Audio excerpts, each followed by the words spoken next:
Today on Monkey Life, Marmoset, Sid and Chuck have their health checks, and it's a snip for Chuck. Just need to get him up now. It's had a rough morning. Golden-cheeked Gibbon Mikado undergoes training to help with his upcoming house move. Good boy. And baby woolly monkey Olivia shows off her skills as she becomes more independent.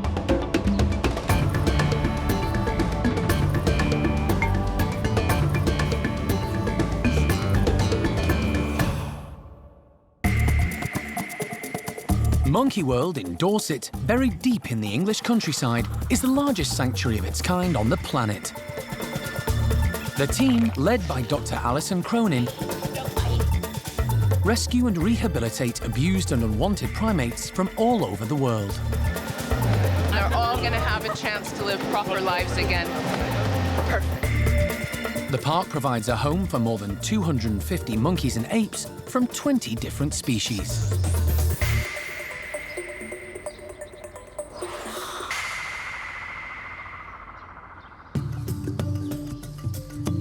Over at the park's hospital, newly arrived common marmosets, Chuck and Sid, are both in line to see specialist wildlife vet John Lewis. Alison collected the tiny monkeys a few days ago, and they're settling in well together. She was told they were both boys, but on closer examination, Alison realised Sid was in fact Sydney, with a Y. I think it's a girl. There's no penis there. No. Sydney. The park's priority is to look after rescued primates, so they don't want the new couple to breed, adding to the demand for space. Vet John has a solution to that, and it involves Chuck. He's coming up for a vasectomy, basically, but also at the same time we can give him a general check over. Chuck has been brought across the park to the hospital by Steph, one of the primate care team. She's going to be working with him every day and wants to stay on his good side. So Alison's volunteered to get him out of the box in case he's not too cooperative.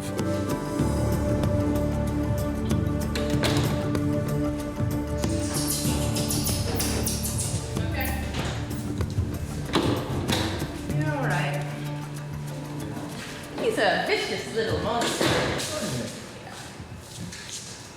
Good boy. It's all right. It's all right. Chuck only weighs 450 grams, and it's safer to anaesthetize small primates using gas through a mask rather than by injection. It doesn't take long for the drug to send Chuck off to sleep. Now John can get to work.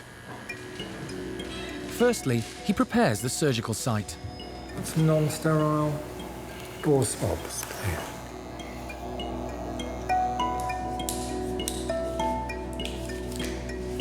And with all the instruments sterilised and ready, he carefully begins the delicate task.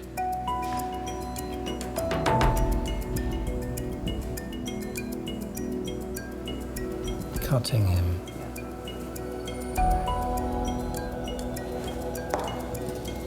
A vasectomy is a small surgical procedure that will render Chuck infertile. It won't, however, affect his hormones, so all his natural behaviour will remain. Okay, that's the cord on one side. Excellent.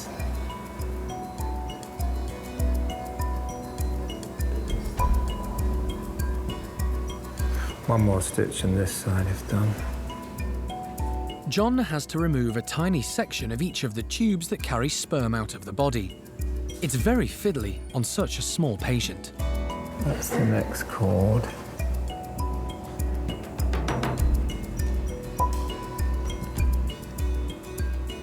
I'll take a section out to try and avoid the ends rejoining and making it less lightly. That's it there. With both sides done, the operation is complete. Well, the heart rate's picking up quite a bit. It's always a worrying time for the team when their charges are under anaesthetic. But while Chuck is asleep, John takes the opportunity to fit him with a microchip. All the primates at the park have these so that they can be permanently identified. The final stitch goes in. And with all the necessary work finished, John has a listen to Chuck's heart. Just need to get him up now. It's had a rough morning. Come on, little man. The team keep a close eye on Chuck as he begins to come round from his anaesthetic. Sort of. He's a bit groggy, but everything's gone well. Yeah, with Chuck, we've had him down now and he's recovering, so that's all really good. Really pleased when they come out of that. He's had his vasectomy, given him a microchip, so really pleased with him, and he just has to recover from his vasectomy now.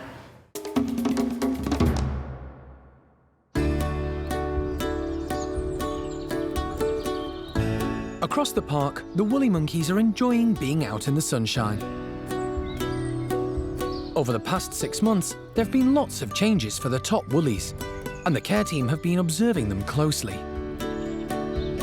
Woolly monkeys are very sensitive and can suffer from chronic blood pressure, so it was important to monitor how they reacted to the changes.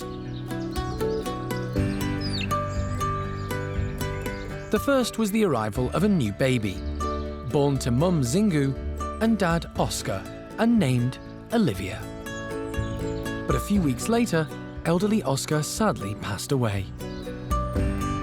The females and youngsters were fragile without him and needed a new dominant male. Change number 2 was the arrival of Chippy, who moved across from another group to take on the leadership role. He rose to the challenge and the introduction went well. He's now firmly established, and the 7 members of the group have settled well and are living happily together. The care team like to help keep them busy and active. Today we have a bit of an extra special treat for the woolly monkeys. We have some grapes on the vine for them, a little bit different to what they normally have for their normal breakfast. Grapes are one of their favourite fruits, so it's going to be a little bit different way to present it and hopefully get them all geared up and excited. Dominant male Chippy's first out and bounds over to see what's on offer. He gets stuck straight in, but even before he's finished the first bunch, he's off to find the next. Chippy's a striking male and is fitting in well with his 2 new females and their offspring. Chippy's still relatively new in this group as the dominant male, but he really is starting to come into his own now. He's settled down really nicely. The females are all getting on with him fantastically well, which is great for us to see. And the group are really starting to bond together as a whole. But when it comes to breakfast time, it's everyone for himself, and the group split up to search the enclosure. Young female Isla grabs a vine from the hanging feeder, while her mum Paquita finds hers on the high ropes.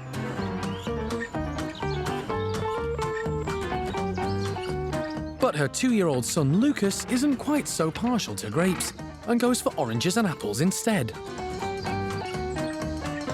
Olivia's the youngest woolly monkey at the park and rides around on Mum's back. She's not had grapes on the vine before and is eager to give them a try, but ends up with just a leaf. It seems her mum Zingu thinks they're just too tasty to share. Zingu is also mum to 3-year-old Zavi, and like Lucas, he's also opted for oranges.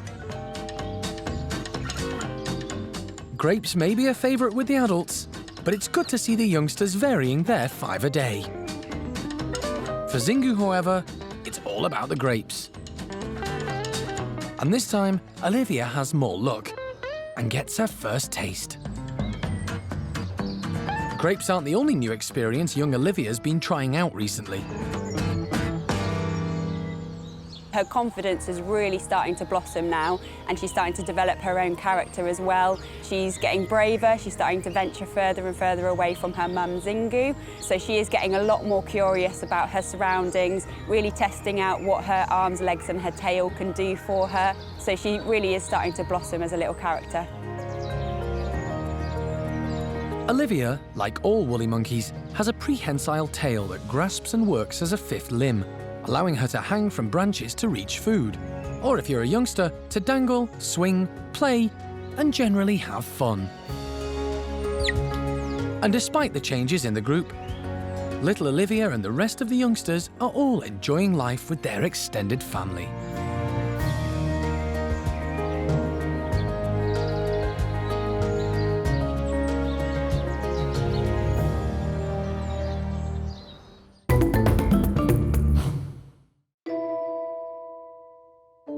At the park's hospital, Marmoset Chuck is recovering from his anaesthetic and vasectomy operation. Next in line for specialist wildlife vet John Lewis is Sid, who needs an all-over medical check. Like Chuck, Sid's a recent arrival. She's had a checkered past, and the team want to fully understand her health problems so they can make her life as comfortable as possible. She's got really bad health issues. Her rickets is far worse than I could get even a hint of in the photograph. Whether it's gotten worse in the last few months, I don't know. She's also got no teeth in front, so we just want to do a general health check to make sure that she doesn't have any other obvious problems that we should be addressing that we're not aware of. Sid comes easily out of her box for Karen. She's pretty chilled, actually. I'm sort of surprised by it. The anaesthetic will quickly take effect, and John's going to start by checking her mouth, as the team have noticed she doesn't seem to have many teeth. She's got teeth. You're doing her an injustice. Not so they're good teeth, but they're teeth. Oh, there are some. Yeah, there are. Okay. They're very worn at the back. Understanding the state of Sid's dental health will mean the team can prepare the right diet for her. Food she can eat without difficulty. Her worn-down teeth are also a clue to her age. Don't think she's young. But it's very difficult to put a finger on the age, and I wouldn't hazard a guess, but she's no spring chicken. Sid is significantly smaller than Chuck, and the staff are worried about her skinny frame. She's not without body fat. Something. But it seems her weight is not a huge concern, although like all the marmosets at the park, it will be regularly monitored. It's the condition of her bones that's more worrying. Right, shall we get the x-rays? And as far as possible, try and keep the head and neck straight without rotating it. Legs, that's as far as the knees will extend. I mean, look at those little arms. Same for the elbows. I think not. And you might get a foot down to there. The X-ray and a physical examination will give John a much clearer idea of the extent of Sid's mobility problems.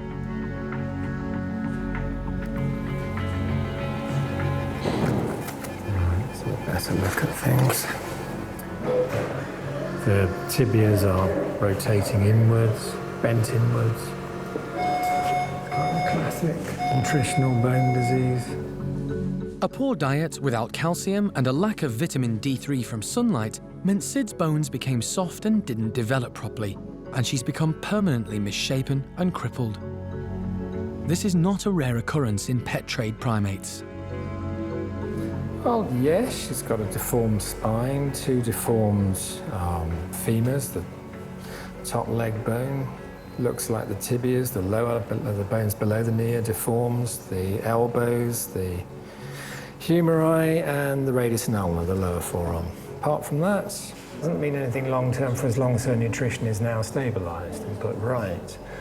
But she won't get better, the bones won't straighten out, but she won't get worse.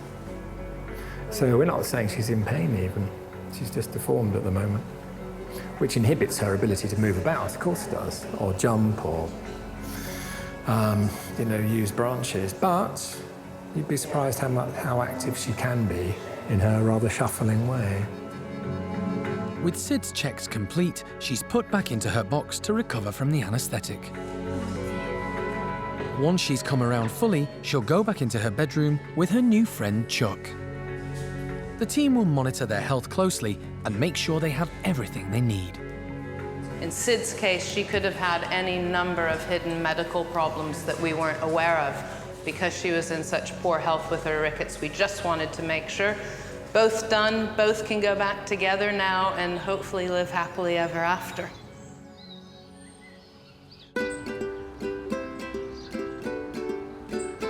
It's a fine autumn afternoon, and growing around the park is an abundance of seasonal fruit.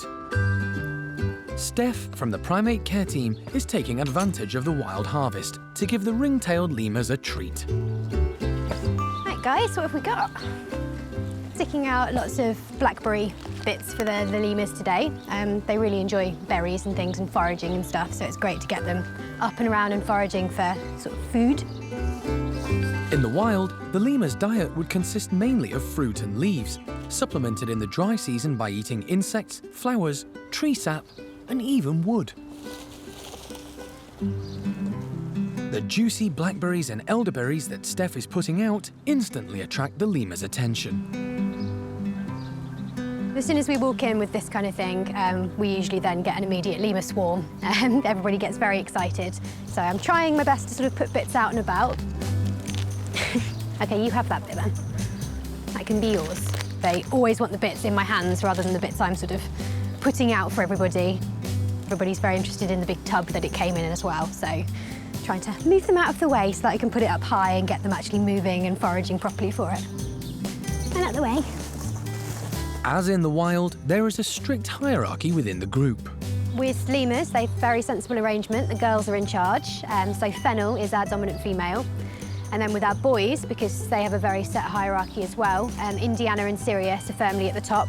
They're twins and they will back each other up and help each other out. And those two are kind of rule the roost. And it's not unusual for lemurs to have twins. We've got two sets here, Indiana and Sirius at the top of the pile, and Kurt and Friedrich, who are working their way up from the bottom. And that's Friedrich on the left and Kurt on the right. Or is it the other way around? Steph uses gloves to protect her hands from the thorns on the brambles. But lemurs do not have a problem. They're quite capable of using their little dexterous fingers to get around the thorns and pluck the berries, and they've also got sort of pads, quite tough pads on the inside of their hands as well, which help protect them. And it's actually really good for them that they have to kind of work a little bit harder with blackberry, with the thorns, so it's a bit more interesting for them than just something they can get to very easily.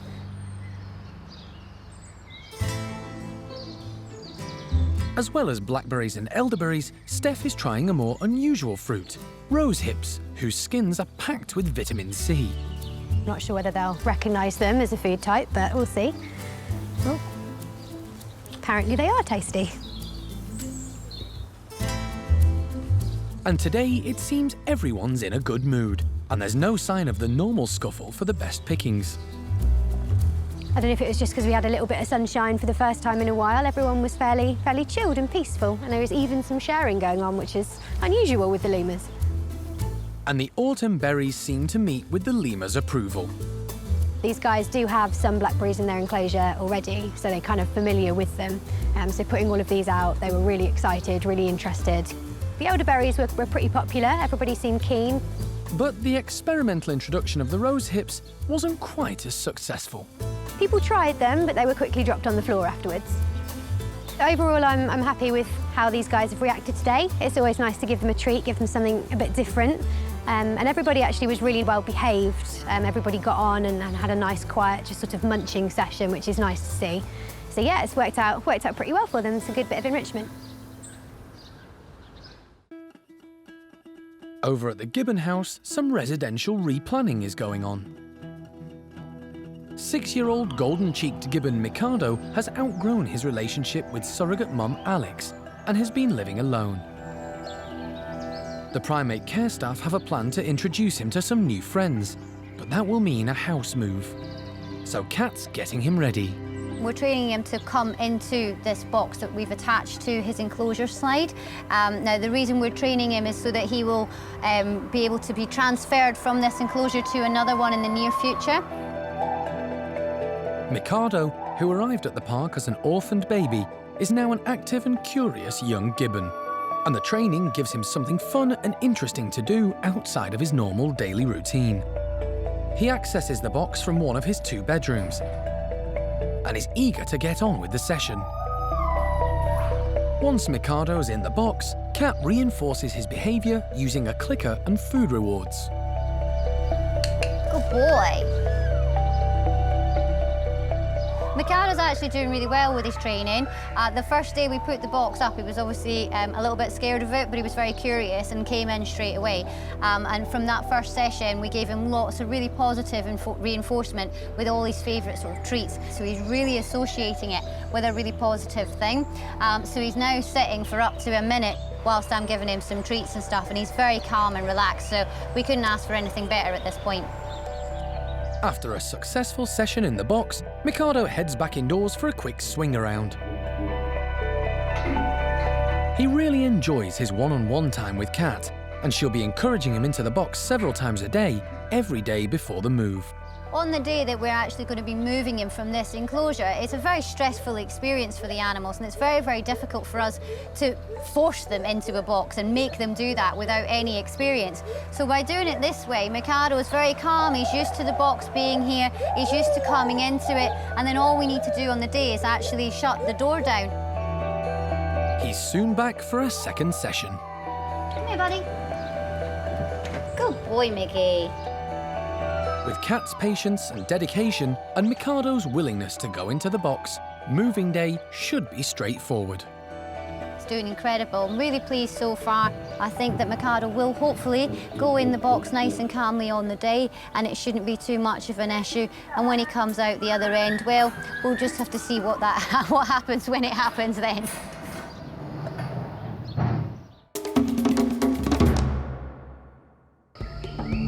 Next time on Monkey Life. We're in Vietnam to rescue 2 rare pygmy loris stolen from the forest. It's daylight, they're awake, and they should be sleeping. But a health check gives cause for concern. At the moment, we're kind of hoping for a miracle. Otherwise, she's not going to make it back in the wild.